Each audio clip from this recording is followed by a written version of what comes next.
हाँ जी, सभी को राधे राधे। कैसे हो भी सभी बच्चे? चलिए आज का सेशन शुरू करते हैं।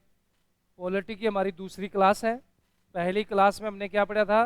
कॉन्स्टिट्यूशन के बारे में समझा, पॉलिटी के बारे में समझा, कॉन्स्टिट्यूशनलिज्म के बारे में समझा ना। कॉन्स्टिट्यूशन का मतलब क्या बताया? रूल बुक, है ना।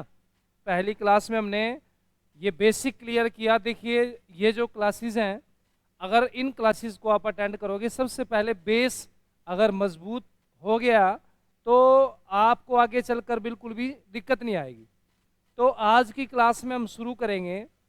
हमने जो लास्ट क्लास में संविधान और पॉलिटी के बारे में यानी कि राज्य व्यवस्था के बारे में पढ़ा, तो आज हम संविधान का जो वर्णन है उसके बारे में पढ़ेंगे। देखिए बच्चे, सबसे पहले संविधान के वर्णन के बारे में पढ़ेंगे। तो सबसे पहले संविधान दिवस कब मनाया जाता है भाई बताओ? 26 नवंबर को, है ना। कॉन्स्टिट्यूशन डे आपका 26 नवंबर को मनाया जाता है। याद रखना, संविधान जो हमारा लागू हुआ था, अप्लाई हुआ था, वो हुआ था 26 जनवरी को। क्लियर है बच्चे?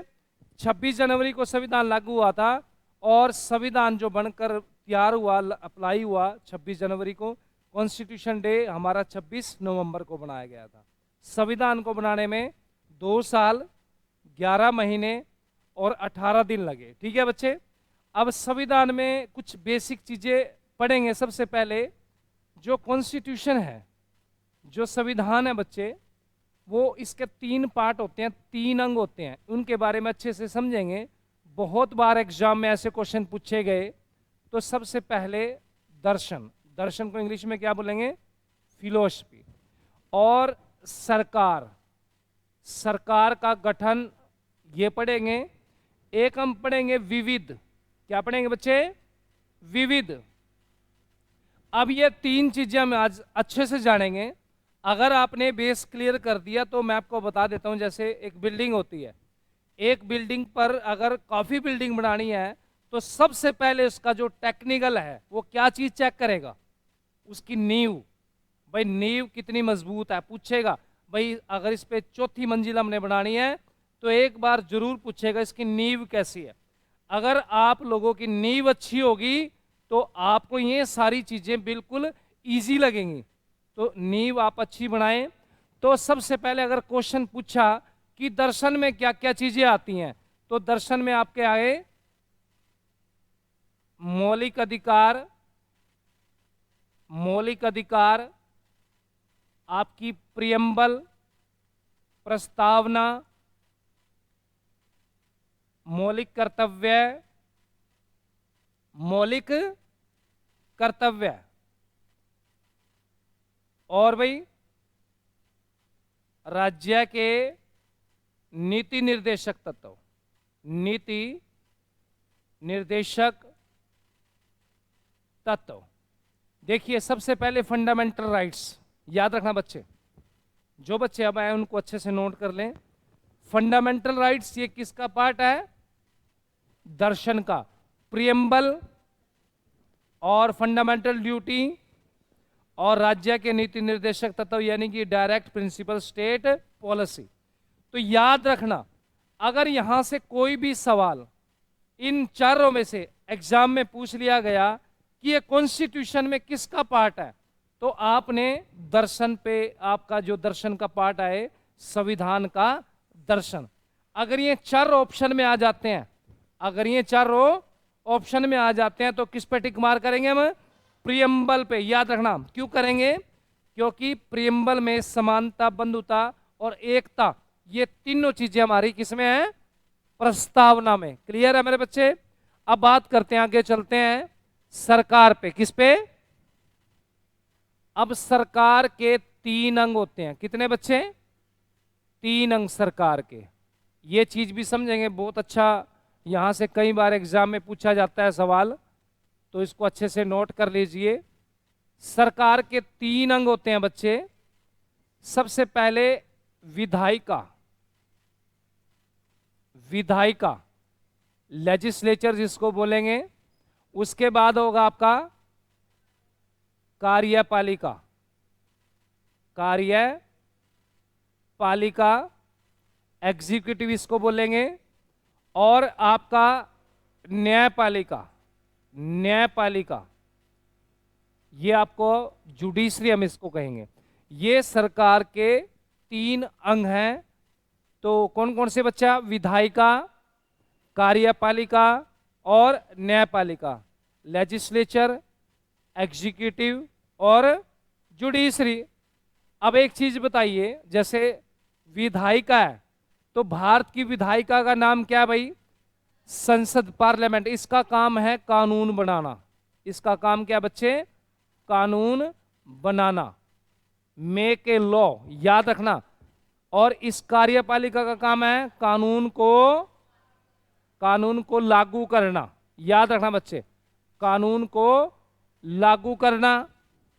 और इसका काम है विवादों को सुलझाना, विवादों को सुलझाना, याद रखना बच्चे। ये 3 काम हमारी जो सरकार के 3 अंग हैं, विधायिका, कार्यपालिका और न्यायपालिका, ये तीनों काम करती हैं। ठीक है बच्चे। अब यहां पर देखिए, जैसे मैंने आपको बताया कि हमारी विधायिका का नाम क्या है भाई? संसद। क्या बच्चे? संसद। अब विधायिका और संसद में क्या अंतर है, या दोनों एक ही चीज है? अंतर है थोड़ा सा। क्या? देखिए, जैसे हर देश में, हर देश की विधायिका होती है। क्या होती है बच्चे? विधायिका। जैसे अमेरिका की विधायिका का नाम क्या है? कांग्रेस। चीन की विधायिका का नाम क्या है? जनवादी कांग्रेस। ठीक है बच्चे। तो अलग अलग देश की अलग अलग विधायिका का नाम क्या है भाई? अलग अलग। ऐसे ही भारत की विधायिका का नाम क्या है बच्चे? संसद। अब याद रखना बच्चे, जो ये विधायिका है, यहां पर विधायिका को भी देखिए, यहां पर एक आपकी होगी केंद्र की, किसकी बच्चे?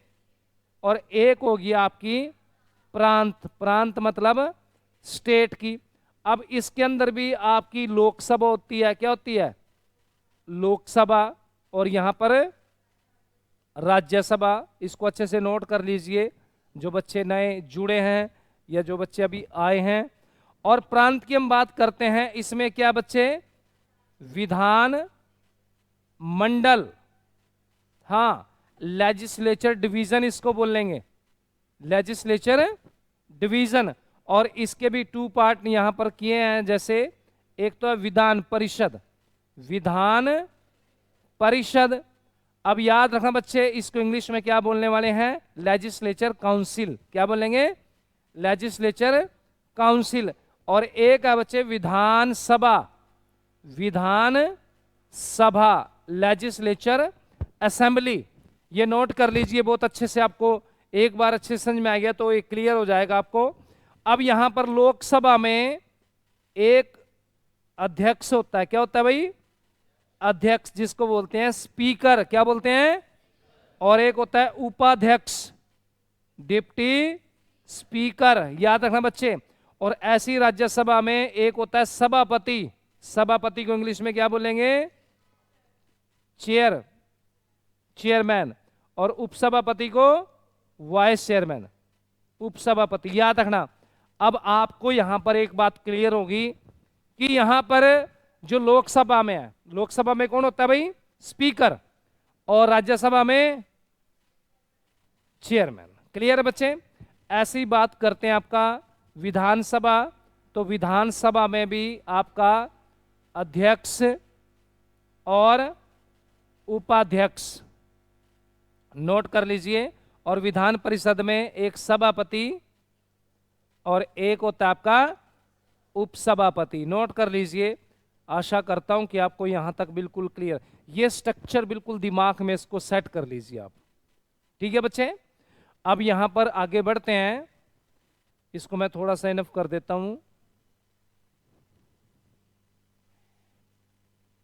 देखिए,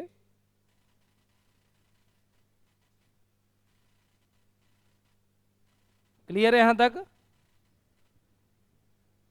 अब बात आती है आपकी कार्यपालिका की। किसकी आती है बच्चे? कार्यपालिका की। अब यहां पर कार्यपालिका को भी 2 पार्ट में डिवाइड किया हुआ है, याद रखना बच्चे। एक तो है बच्चे राजनीतिक कार्यपालिका, एक है आपकी प्रशासनिक कार्यपालिका, इसको इंग्लिश में बोलेंगे political executive, administrative executive. Clear है बच्चे? अब एग्जाम में कई बार पूछा जाता है इसमें से परमानेंट स्थायी कौन सी है और अस्थाई कौन सी है, ये भी क्वेश्चन पेपर में पूछा जाता है। तो ये आपकी है, इसमें कौन आते हैं? इसमें आते हैं मंत्री, है ना? कौन आते हैं भाई? मंत्रिमंडल कह लीजिए, यानी कि ये आपकी अस्थाई है। और ये आपका इसमें आते हैं सारे जो नौकरशाही, इसको बोल सकते हैं। इसमें आता है सारा आपका स्थाई, ये क्या होता है? आपकी स्थाई। अब देखिए 5 साल बाद कोई मंत्री होता है, जैसे कोई शिक्षा मंत्री है या कोई भी मंत्री है किसी भी डिपार्टमेंट में है, तो 5 साल बाद सरकार चेंज हो जाएगी, या तो यहाँ पर मंत्री मंडल भी सारा चेंज हो जाएगा। लेकिन यहाँ पर जो भी जॉब पर है, चाहे सरकार बदले या ना बदले, लेकिन ये नहीं बदला जाएगा, ये आपकी क्या रहेगी? स्थाई। क्लियर है बच्चे? स्थाई कार्यपालिका। क्लियर है? इसको नोट कर लीजिए अच्छे से। Administrative, administrative executive. क्लियर है? अब इसमें हम ये चीजें पढ़ेंगे कार्यपालिका में भी। एक तो आपका केंद्र हो गया, सेंटर हो गया, और एक आपको हो गया प्रांत हो गया। केंद्र में कौन कौन आएंगे? राष्ट्रपति, प्रधानमंत्री, मंत्रिपरिषद, मंत्रिपरिषद, मंत्रिमंडल, केंद्रीय सेवाएं, केंद्रीय सेवाएं। नोट कर लीजिए बच्चे, ये आपका कार्यपालिका में केंद्र में यहां पर सबसे पहले आएगा राज्यपाल, फिर आएगा आपका चीफ मिनिस्टर मुख्यमंत्री, फिर आएंगे आपके मंत्रिपरिषद, फिर आएगा आपका मंत्रिमंडल, फिर आएंगे आपकी प्रांतीय सेवाएं। क्या आएंगे? प्रांतीय सेवाएं। नोट कर लीजिए इसको, ये आपका कार्यपालिका रहा। क्लियर है? अब बात करते हैं जुडिशरी की। किसकी बच्चे? जुडिशरी की बात करते हैं। यहां पर जुडिशरी की, तो इसमें आपका जो आएगा वो आएगा supreme court, high court, district court और अदर कोर्ट। ये आप नोट कर लीजिए, ये आपका जुडिशरी का पार्ट रहेगा। क्लियर है बच्चे? क्लियर है यहां तक? अब बात करते हैं विविध। किसकी बात करेंगे? विविध में क्या आएगा? नोट कर लीजिए इसको भी। इसमें आपका रहने वाला है निर्वाचन, नागरिकता,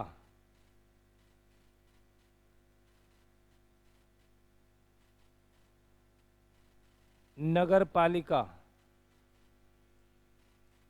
और पंचायत।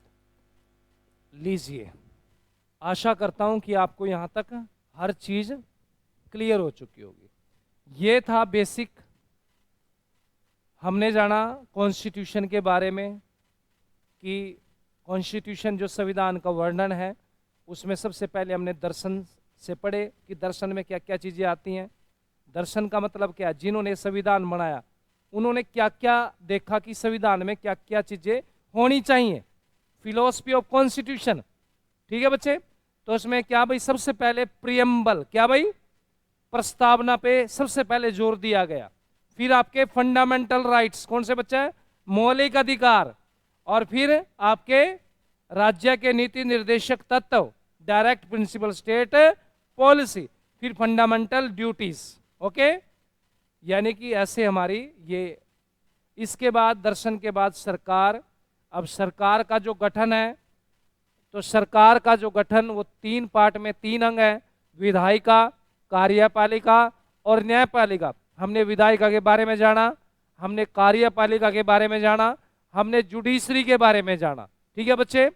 और फिर हमने जाना आपकी विविध, विविध में क्या आता है, इलेक्शन, सिटीजनशिप, म्युनिसिपल्स एंड पंचायत, ये सारी चीजें आपकी किसमें है भाई, विविध में।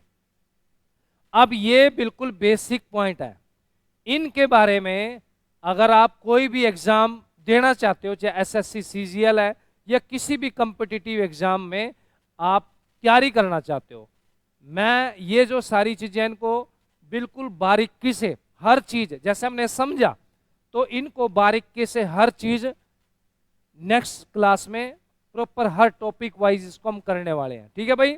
तो सबको, जिसने चैनल को सब्सक्राइब नहीं किया, चैनल को सब्सक्राइब कर लीजिए। तो सभी को राधे राधे, जय श्री कृष्ण।